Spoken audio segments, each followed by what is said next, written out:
Hello दोस्तों, मैं हरीश मिश्रा स्वागत करता हूं आपका अपने YouTube channel fine art education point में। तो आज हम फिर से आपके लिए लेकर के आए हैं 50 प्रश्नों की श्रृंखला, जिसमें हम महत्वपूर्ण प्रश्नों को कवर करेंगे। तो शुरू करते हैं अपनी आज की क्लास। पहला प्रश्न है, चैतू तथा माणकू नामक चित्रकार को किस राजा ने अपने दरबार में आश्रय दिया था? यहाँ ध्यान देखना, चैतू और माणकू का नाम दे रहा है।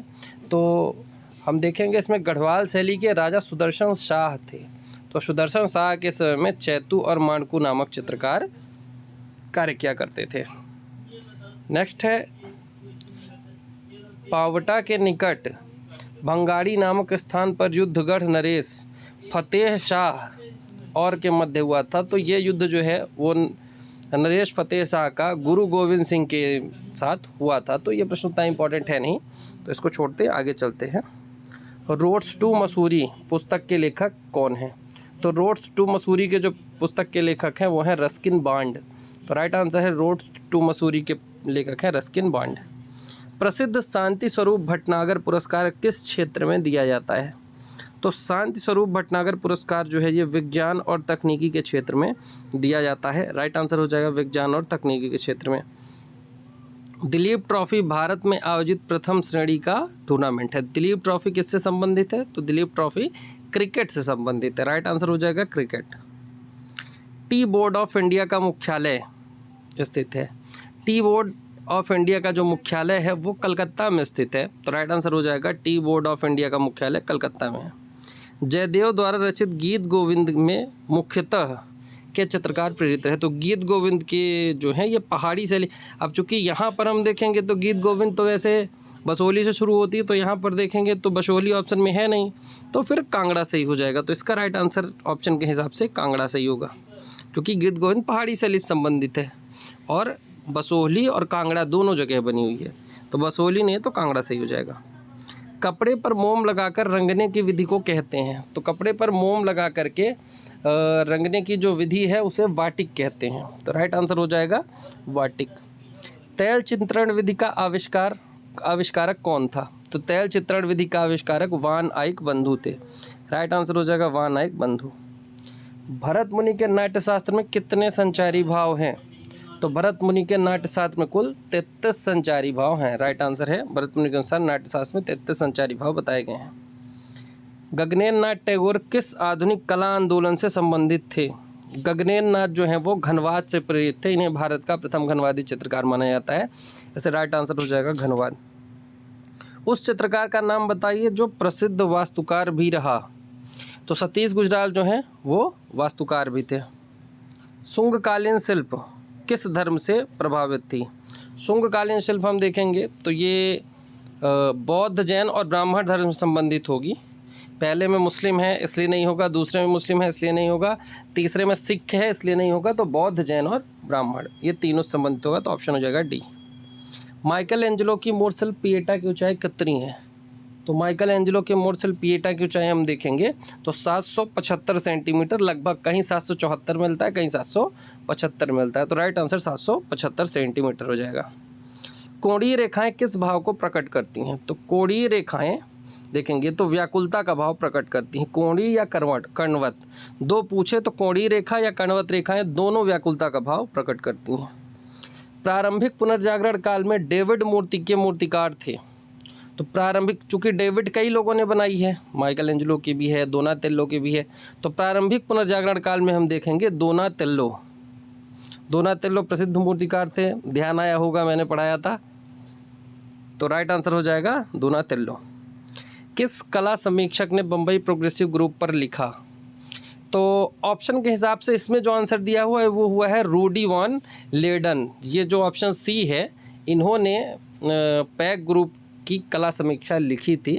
अब ये कितना सही है बुक में तो हमें कहीं नहीं मिल रहा है, लेकिन इसमें जो आंसर दिया हुआ है यही है। अब ये कितना सही है वो आप देख लीजिएगा। मेरे हिसाब से तो यही होगा, बुक में भी यही दिया हुआ है। सॉरी, बुक में तो कहीं नहीं दिया हुआ है, ये इसी में दिया हुआ है। अगर आपको कहीं मिले तो आप इस पर कोई और ऑप्शन कर सकते हो, अगर आपके पास रेफरेंस हो तो। नेक्स्ट क्वेश्चन देखते हैं, सिंघनपुर स्थान, लेकिन इसमें मैं पहले बता दूं, इसमें मैं श्योर नहीं हूँ कि यही होगा, हो सकता है ये प्रश्न ही गलत है, लेकिन अगर आपके पास रेफरेंस हो तो आप इसे कमेंट कर सकते हो। सिंघनपुर स्थान किसके लिए प्रसिद्ध है? सिंघनपुर स्थान जो है प्रागैतिहासिक शैल चित्रों के लिए प्रसिद्ध है। निम्नलिखित में से मुगल कालीन चित्रकार दसवंत के गुरु कौन थे? तो दसवंत को अब्दुल समद ने कला की शिक्षा दी थी। राइट आंसर अब्दुल समद हो जाएगा। जो रंग शीतलता, राजस्व, सत्यता, आनंद, निराशा और दूरी दर्शाता है, तो शीतलता तो हरा भी होता है, नीला भी होता है, तो यहाँ पर राजस्व, सत्यता, आनंद, निराशा और दूरी की बात है तो नीला रंग हो जाएगा। राइट आंसर हो जाएगा नीला रंग। ये सभी प्रभाव दिखाता है। जैन चित्रकला कही जाती है, ध्यान रखना जैन चित्रकला बस पोथी चित्रकला है, बाकी पाल हो, राजस्थानी हो, मुगल हो, दक्कनी हो, पहाड़ी हो, सब लघु चित्रण शैली हैं। जैन में जब भी पूछेगा तो हम इसमें पोथी चित्रण लगाएंगे। राइट आंसर हो जाएगा जैन चित्रकला पोथी चित्र है। नेफरतिति मूर्ति का सिर किस संग्रहालय में है? जो रानी नेफरतिति थी, इसका जो सिर है वो बर्लिन म्यूजियम जर्मनी में रखा हुआ है। राइट आंसर हो जाएगा बर्लिन म्यूजियम जर्मनी। पद्मपाणि चित्र का नाम पद्मपाणि है क्योंकि उसमें बुद्ध अपने हाथ में पद्म यानी कि कमल लिए हुए हैं नीले रंग का, तो राइट आंसर हो जाएगा हाथ में कमल है इसलिए इनके पद्मपाणि कहते हैं। ऑप्शन बी सही होगा। कौन से वर्ष में पहली ग्रेफाइट पेंसिल बनी थी? तो 1662 में पहली ग्रेफाइट पेंसिल बनाई गई थी। इटली का वयोवृद्ध कलाचार्य कहा जाता है, तो इटली का वयोवृद्ध कलाचार्य कहा जाता है टीशिया, तो राइट आंसर हो जाएगा ए, टीशियन जो है वो होगा। प्रागैतिहासिक भारतीय चित्रकला किस सतह पर बनाई गई है? तो प्रागैतिहासिक भारतीय चित्रकला जो है वो शैल चित्र हैं, शिला चित्र हैं, यानी चट्टान पर बनाए गए हैं। माइकल एंजेलो द्वारा वेटिकन में सिस्टीन चैपल की छत के चित्रण के लिए किस तकनीकी का प्रयोग किया गया है? तो सिस्टीन चैपल की छत चित्रण के लिए फ्रेस्को तकनीकी का प्रयोग किया गया है। राइट आंसर हो जाएगा फ्रेस्को। 1952 में डब्ल्यू.जी. आर्चर ने पहाड़ी चित्रकला की विविध शैलियों को शोधपूर्ण और विश्लेषणात्मक अध्ययन में अपनी किस पुस्तक के माध्यम से प्रस्तुत किया? तो डब्ल्यू.जी. आर्चर ने लिखे थे Indian painting in the Punjab hills. Right answer है Indian painting in the Punjab hills, ये डब्ल्यू.जी. आर्चर ने 1952 में लिखी थी। नेक्स्ट क्वेश्चन, महात्मा गांधी संस्थान मॉरिशस में किस कलाकार ने म्यूरल बनाए? तो महात्मा गांधी संस्थान मॉरिशस में सतीश गुजराल ने चित्र बनाए थे। सौंदर्य प्रकृति और सौंदर्य की प्रशंसा से संबंधित सिद्धांतों का एक समूह कहा जाता है। सौंदर्य प्रकृति और सौंदर्य की प्रशंसा से संबंधित सिद्धांतों का जो समूह है वो सौंदर्य शास्त्र कहलाता है। भारत का कौन सा पुरातात्विक स्थल मुर्दों का टीला के रूप में विख्यात है? तो ये भारत का पूछ रहा है, अब भारत का तो नहीं, वो अगर हम बात करें तो वो है अब पाकिस्तान में है, तो पाकिस्तान में मुर्दों का टीला यानी मोहनजोदड़ो को कहा जाता है मृतकों का टीला। राइट आंसर मोहनजोदड़ो हो जाएगा। कौन सा रंग इंद्रधनुष का हिस्सा नहीं है? तो बैनी, आह, पीनाला में भूरा रंग नहीं आता, तो भूरा रंग इंद्रधनुष का हिस्सा नहीं है। बाइजेंटाइन कलाकारों द्वारा निम्न में से किस प्रकार की विषय वस्तु चुनी गई? तो बाइजेंटाइन कलाकारों द्वारा ईसाई धर्म संबंधित धार्मिक विषय चुने गए थे, तो राइट आंसर हो जाएगा धार्मिक विषय। किस कलाकार ने गीतांजलि के लिए कार्य किया था? तो गीतांजलि के लिए हम देखेंगे तो गीतांजलि रविन्द्रनाथ टैगोर ने लिखी थी, लेकिन यहाँ पर पूछा है किसने कार्य किया, तो गीतांजलि के लिए चित्रण कार्य किया था नंदलाल बोस ने, तो राइट हो जाएगा Nandlal Bose. Dry brush stroke का प्रयोग किसमें सहायक होता है? तान उत्पन्न करने में, पोत उत्पन्न करने में, तान और पोत उत्पन्न करने में, इनमें से कोई नहीं। तो ड्राई ब्रशिंग का जो हम प्रयोग करते हैं वो हम तान उत्पन्न, टोन बनाने के लिए यूज़ करते हैं। राइट आंसर हो जाएगा तान। जल रंग में कौन सा कागज प्रयुक्त किया जाता है? तो हैंडमेड पेपर जल रंग के लिए अच्छा माना जाता है, तो राइट आंसर हो गया रफ मोटा हैंडमेड पेपर। राइट आंसर हो जाएगा सी। डेविड का मूर्तिकार कौन है? तो डेविड के मूर्तिकार डोनातेल्लो हैं। दिए गए विकल्पों में से डोनातेल्लो हो जाएंगे। भारत में लघु चित्रों के जनक के रूप में किसे माना जाता है? तो भारत में लघु चित्रों की शुरुआत करने का श्रेय पाल राजाओं को जाता है, तो राइट आंसर हो जाएगा पाल। व्यक्ति चित्रण की चित्रकारी में ग्रीक यथार्थवाद आगे 3री शताब्दी तक ले जाया गया है। आरंभिक उदाहरण निम्नलिखित में से मिल सकता है? तो ग्रीक यथार्थवाद की बात हम करेंगे तो इसका जो राइट आंसर इसमें है वो है बाइजेंटियम के डोरमिशन के चर्च में। ये राइट आंसर डी इसका है, ये क्वेश्चन जो है। नेक्स्ट क्वेश्चन देखते हैं। अजंता की गुफाएं किस राज्य में स्थित हैं? अजंता की गुफाएं महाराष्ट्र के औरंगाबाद में स्थित, राइट आंसर महाराष्ट्र। निम्नलिखित स्थलों में से कौन सा स्थान चिकनकारी के लिए प्रसिद्ध है? चिकनकारी के लिए लखनऊ प्रसिद्ध है, राइट आंसर है। चिकन कढ़ाई जो है इसके लिए लखनऊ प्रसिद्ध है। प्रमाण निर्धारण में ताल या इकाई क्या है? तो प्रमाण निर्धारण में जब हम ताल या इकाई करते हैं तो एक सिर होता है। जब मानव कृति बनाते हैं तो जो सिर होता है वो एक ताल माना जाता है और एक ताल 12 अंगुल का होता है, तो ताल एक सिर है। कलकत्ता ग्रुप को स्थापित करने वाले कौन हैं? तो इनमें से हम देखेंगे कि कलकत्ता ग्रुप को स्थापित करने वाले दिए गए विकल्पों में से गोपाल घोष हैं, राइट आंसर हो जाएगा गोपाल घोष। किस मुगल शासक के शासनकाल में मुगल चित्रकला सबसे अधिक पल्लवित हुई? मुगल चित्रकला जहांगीर के शासनकाल में सबसे अधिक पल्लवित हुई थी, तो राइट आंसर जहांगीर हो जाएगा। हाथी की वह मूर्ति जिसके कारण धारापुरी टापू का नाम बदलकर एलिफेंटा रख दिया गया था, वह अब स्थित है।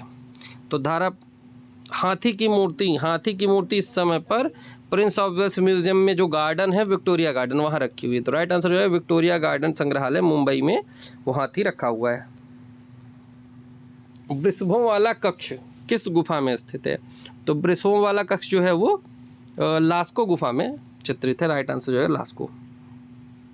भारतीय सौंदर्य शास्त्र में ध्वनि सिद्धांत का प्रतिपादक कौन है? तो भारतीय सौंदर्य शास्त्र में ध्वनि सिद्धांत का जो प्रतिपादक है वो आनंदवर्धन है। वर्तमान में हड़प्पा सभ्यता का क्षेत्र किस देश में स्थित है? तो हड़प्पा पाकिस्तान में स्थित है। इनमें से कौन सा रस नहीं है?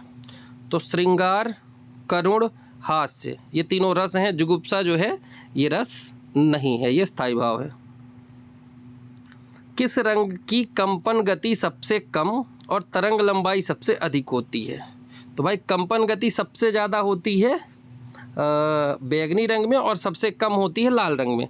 तो इसने पूछा है कंपन गति सबसे कम होती है और तरंग लंबाई सबसे अधिक होती है, तो लाल रंग, राइट आंसर हो जाएगा लाल। इसी का उल्टा बैगनी में होता है, उसमें कंपन गति सबसे ज़्यादा होती है और तरंग गति सबसे कम होती है। तो यहाँ पर जो कंपन गति सबसे कम है तो लाल रंग हो जाएगा। दिए गए विकल्पों में से भारतीय कला की पहचान करें। तो भारतीय कला की इनमें से जो विशेषता है वो है वर्णात्मकता, तो राइट आंसर हो जाएगा वर्णात्मकता, भारतीय चित्रकला की विशेषता। नवजागरण चित्रकला में विकर्ण परिदृश्य की शुरुआत करने का श्रेय किसे जाता है? तो नवजागरण चित्रकला में विकर्ण परिदृश्य की शुरुआत करने का श्रेय पाउलो उसेलो को जाता है, राइट आंसर हो जाएगा पाउलो उसेलो। पुनर्जागरण काल के निम्नलिखित कलाकारों का सही काल। पुनर्जागरण के कलाकार जो हैं वो इम्पॉर्टेंट हैं, तो इनका क्रम हमें ध्यान रखना है, हो सकता है कि पूछ ले। तो इस पर जब पूछा जाएगा कि पुनर्जागरण काल के जो कलाकार हैं इनका सही क्रम क्या है, तो हम इसमें देखेंगे दोनातो ब्रामांतो, मैसेचियो, बोत्तिचेली, फिर लियोनार्दो दा विंसी, तो राइट आंसर इसमें डी हो जाएगा।